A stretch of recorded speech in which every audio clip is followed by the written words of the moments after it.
वालेकुम and welcome back to my channel. कैसे हैं आप सब? उम्मीद है आप सब ठीक होंगे, कि खैरियत से होंगे, खुश होंगे अपने अपने घरों में। और मैं भी बिल्कुल ठीक हूँ। तो आज का ब्लॉग मैंने शाम से शुरू किया है। आपको टाइटल से तो अंदाज़ा हो गया होगा कि मैं क्या क्या जो मेरी ज़िंदगी की मुश्किल काम है तो वो करने वाली हूँ। तो आज मैं कारपेट वॉश कर रही हूँ और सुबह के टाइम पर ही कुछ बेडशीट्स और कंफर्टर थे जो मैंने वॉश कर लिए थे, तो वो भी बस मैं अभी यहाँ से उतार लूँगी। और अभी शाम का टाइम था, गर्मी भी थोड़ी सी कम हो गई थी, तो इसीलिए मैं कारपेट वॉश कर रही हूँ। 2 दिन से ही मैं सोच रही थी कि मैं कारपेट वॉश कर दूँ, ये मुझे थोड़ा सा मेला लग रहा था। मुझे लग रहा था कि अब इसको वॉश करना चाहिए, पर बस आज मैंने हिम्मत कर ली। मैंने सोचा कि आज मैं इसको वॉश कर लेती हूँ, क्योंकि आज मौसम कुछ अच्छा था, गर्मी मुझे कुछ कम लग रही थी। और पहले मैं इसको बाहर से भी वॉश करवा देती थी कभी कभी, पर फिर मुझे इतना मज़ा नहीं आता था। कभी सही से वॉश किया हुआ होता था, कभी नहीं था। तो अब मैं इसको घर पर ही वॉश कर देती हूँ। बस इसके ऊपर वो पानी डाल देती हूँ अच्छी तरह से, और वॉशिंग पाउडर और फैब्रिक कंडीशनर डाल देती हूँ। कोई भी कपड़े धोने वाला जो सर्फ होता है तो वो डाल देती हूँ अच्छा सा। और उसके बाद उसके ऊपर मैं ब्रश कर देती हूँ, जो कपड़े वॉश करने वाला जो हम आम वाला ब्रश यूज़ करते हैं, तो उसको अच्छी तरह से ब्रश कर देती हूँ, तो अच्छी तरह से साफ़ हो जाता है। और उसके बाद मैं इसके ऊपर फिर से पाइप से पानी डाल लेती हूँ, अच्छी तरह वो सर्फ सारा निकाल लेती हूँ, और उसको वाइपर की मदद से फिर सारा जो पानी होता है तो निकाल लेती हूँ। और फिर उसके बाद मैं उसको लपेट लेती हूँ, रोल करके दीवार के साथ लगा लेती हूँ, तो उसका सारा पानी निकल जाता है। और ये मेरी दूसरे दिन की क्लिप है जिससे मैं ब्लैंकेट वॉश कर रही थी।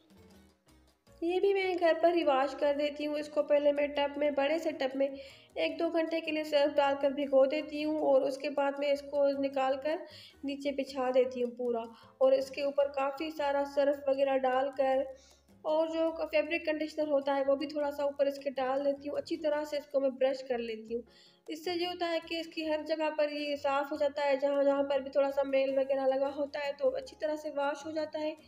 और वरना सिर्फ ऐसे टब में भिगो कर धोने से ये होता है कि ये बीच बीच में से फिर ब्लैंकेट में से इधर उधर से साफ़ नहीं होता, थोड़ा थोड़ा सा मेला लगता है। तो इस तरह से अच्छी तरह साफ़ हो जाता है। और फिर मैं इसकी साइड चेंज कर देती हूँ। अभी मैं इसको वॉश करके एक साइड से अच्छी तरह से इसकी साइड में चेंज कर दूँगी, तो दूसरी साइड पर भी मैं काफ़ी सारा सर्फ वगैरह जो फैब्रिक कंडीशनर होता है वो भी मैं इसके ऊपर डाल दूँगी, और उसको उस साइड से ब्रश कर दूँगी। और फिर इसके ऊपर पानी डालकर इसको अच्छी तरह से वॉश कर दूँगी, और वाइपर की मदद से सारा जो पानी होगा ना फिर वो मैं निकाल दूँगी, तो ये निचोड़ जाएगा। और उसके बाद इसको मैं एक चेयर पर डाल दूँगी, तो इसको एक चेयर पर मैं रख दूँगी या स्टूल पर। जब इसका सारा पानी नीचे से निकल जाएगा या निचोड़ जाएगा अच्छी तरह से मतलब, तो फिर इसको मैं दीवार पर या दरवाजे पर डाल दूँगी, तो ये फिर ड्राई हो जाएगा। तो मुझे इस तरह से आसानी लगती है, बस मैं इस तरह से वॉश कर देती हूँ।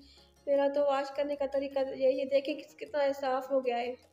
और इसको मैंने अच्छी तरह से ब्रश कर दिया था, तो दोनों साइड से, तो ये अच्छी तरह से इसके एक एक कोना, एक एक जगह वॉश हो जाती है। और अगर हम इसको वॉशिंग मशीन में डालकर भिगोते हैं और उसके बाद सिर्फ ऐसे ही पानी में से निकाल देते हैं, तो ये इतना साफ़ नहीं होता। पर अगर नीचे बिछाकर दोनों साइड से अलग अलग करके हम ब्रश करते हैं और अच्छी तरह से इसका सारा पानी निकाल लेते हैं, तो उससे ये साफ़ हो जाता है। और फैब्रिक कंडीशनर की इसमें खुशबू भी हो जाती है। और उसके बाद बस मैं नीचे आ गई थी। नीचे मैंने शाम के टाइम की थोड़ी बहुत सफाई कर ली थी, क्योंकि सुबह के टाइम पर मेरी जो हेल्पर है वो साफ़ करके जाती है। मैं आपको अभी दिखा रही हूँ, घर के मैंने साफ़ कर दिया। और शाम के टाइम पर थोड़ी सी मैं दोबारा से कर लेती हूँ। थोड़े से बर्तन वगैरह होते हैं तो वो मैं वॉश कर देती हूँ, थोड़ा सा पोछा वोछा लगा लेती हूँ, तो अच्छी तरह से रूम घर की सफाई हो जाती है। उसके बाद मैं शाम की चाय पीती हूँ। तो आज मैंने शाम की चाय का तो शूट नहीं किया था, क्योंकि मैं काफ़ी थक गई थी। और उसके बाद बस मैंने शाम की चाय पीकर फिर मैंने रात का खाना पकाने लगी। मैं तो सवेरे ही बना लिया था खाना, और मुझे कुछ और समझ में नहीं आ रहा था। जिस दिन मेरे समझ में कुछ और नहीं आता तो फिर मैं ऐसा करती हूँ कि मैं चना पुलाव पका लेती हूँ। आपको मेरे ब्लॉग्स में पुलाव या बिरयानी देखने के लिए ज़्यादा मिलेगी, क्योंकि ये चीज़ें ऐसी होती है जो बच्चे भी आराम से खा लेते हैं, नखरे वखरे नहीं कहते, तो वो और इजी भी होती है। तो इसलिए बस मुझे और कुछ समझ नहीं आया, तो मैं सिंपली वो छोले और चने पड़े हुए थे मेरे फ्रिज में, तो बस मैं निकाल कर लेकर आ गई। और बस मैंने सोचा कि मैं आज चना पुलाव बना लेती हूँ। तो शुरू-शुरू में मैं बाहर से ही जो ये ब्लैंकेट वगैरह होते हैं या कारपेट में वॉश करवाती थी।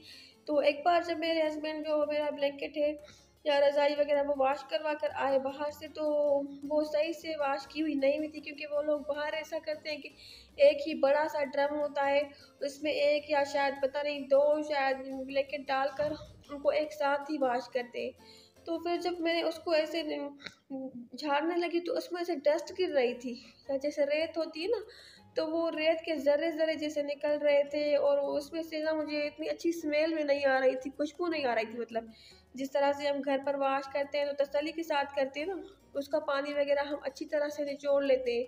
और वैसे भी जब रज़ाई को, ब्लैंकेट को, इन चीज़ों को, क्योंकि थोड़ी मोटी होती है, इन चीज़ों को वॉश करना चाहिए तो कोशिश करनी चाहिए कि इनके अंदर जो पानी है ना, झाग वाला, या जो वॉश करने के बाद हम इनको साफ़ पानी में से धोते हैं, तो वो इनका अच्छी तरह से निकल जाए, नहीं तो उनमें से फिर अजीब सी थोड़ी सी स्मेल आने लगती है।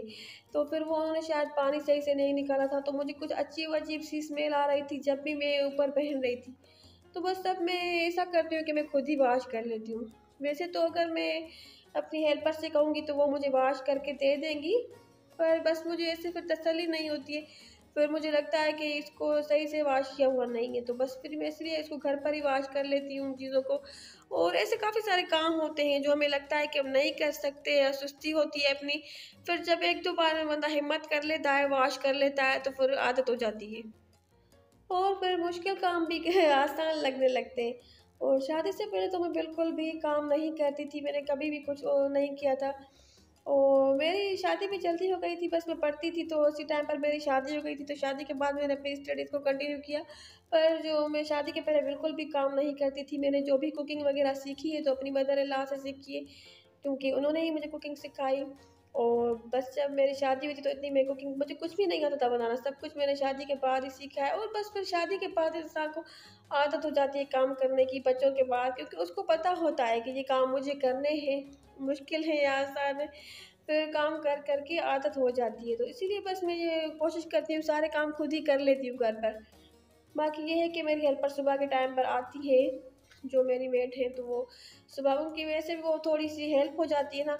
सुबह के टाइम पर मुझे और भी काफ़ी सारे काम होते हैं, तो वो थोड़े से बर्तन वगैरह वॉश कर देती हैं, या वो झाड़ू और पोंछा कर लेती हैं, तो मैं उनको डस्टिंग वगैरह करके देती हूँ। मैं बर्तन में उनको सारे रख कर देती हूँ, वो सिर्फ़ वॉश करती हैं, तो उसके बाद वो सारे बर्तन मैं सेट करके रखती हूँ। मैं अपने पौधों को पानी देती हूँ, डस्टिंग करती हूँ, बेडशीट्स वगैरह अगर चेंज करनी होती है, मैं एक दिन छोड़ के दूसरे दिन या फिर तीसरे दिन तो पक्का चेंज कर लेती हूँ। तो इसी तरह से बस वो भी, उनकी कुछ हेल्प हो जाती है, कुछ काम मैं कर लेती हूँ, तो आसानी हो जाती है। और फिर सारा दिन वैसे भी काम चलते रहते हैं, छोटे-मोटे काम चलते ही रहते हैं। या मैं 2 दिन छोड़ के तीसरे दिन कपड़े वॉश करती हूँ, तो फिर दूसरे दिन उनको प्रेस करना होता है, इस्त्री करना होता है, काफ़ी सारे काम होते हैं हर घर में।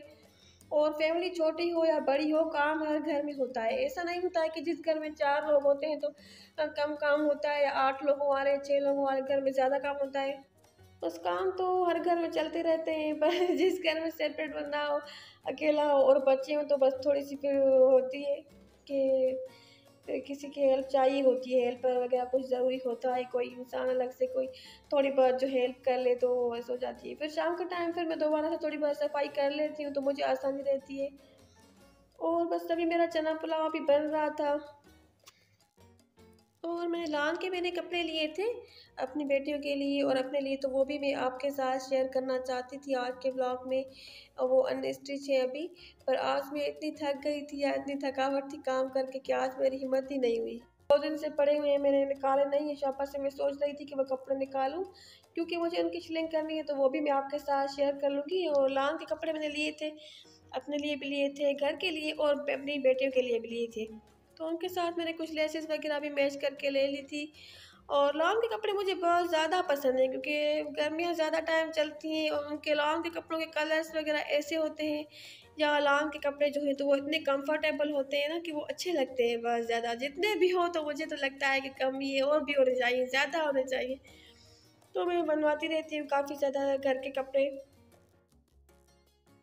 और इंशाल्लाह मैं नेक्स्ट ब्लॉग में आपके साथ वो भी शेयर करूँगी, अगले ब्लॉग में।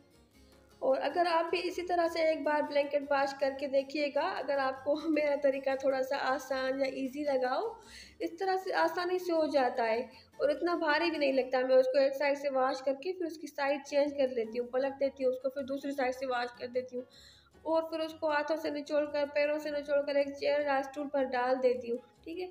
और इसी तरह से, और कारपेट भी जो है मेरा, तो वो भी मैं इसी तरह से नीचे बिछा कर उसको अच्छी तरह सर्फ वगैरह डालकर, शैम्पू वगैरह जो भी चीज़ आप उसके ऊपर डालना चाहते, वॉशिंग पाउडर है या फिर फैब्रिक कंडीशनर है, जो जो चीज़ें आप डालना चाहते हो डालकर उसको अच्छी तरह ब्रश करके, बस उसका आप पानी जो है ना उसके ऊपर से अच्छी तरह से पाइप की मदद से निकाल दें। तो जिस तरह से बिल्कुल साफ़ पानी उसमें निकलने लगे तो फिर उसको आप रोल बना लें, ठीक है। आप उसको पहले वाइपर से निकाल दें, वाइपर से सारा पानी जब उसका निचोड़ जाए तो फिर उसको आप ऊपर से वाइपर लगा लें, ठीक है। वाइपर लगाने के बाद आपने उसको, वो हल्का फुल्का हो जाएगा, फिर उसका रोल बनाकर दीवार के साथ टेक लगा देनी है, ठीक है। जब वो सारा निचड़ जाएगा, बिल्कुल हल्का हो जाएगा, तो फिर उसको आप दीवार पर या किसी ऐसी चीज़ पर, किसी उस चीज़ पर, दरवाजे पर डाल दें, तो फिर ड्राई हो जाएगा 4-5 घंटों में। तो अगर आपको आज का मेरा ब्लॉग अच्छा लगा हो, मेरी लाइफ के जो मुश्किल काम आसान लगे हो, तो मेरी वीडियो को ज़रूर लाइक कीजिएगा, शेयर कीजिएगा। और अगर आप मेरे चैनल पर नए हैं तो मेरे चैनल को सब्सक्राइब करने के साथ बेल वाला आइकन ज़रूर दबाएं, क्योंकि वो ज़रूरी है। और इंशाल्लाह नेक्स्ट वीडियो को मुलाकात होगी। अल्लाह हाफिज़।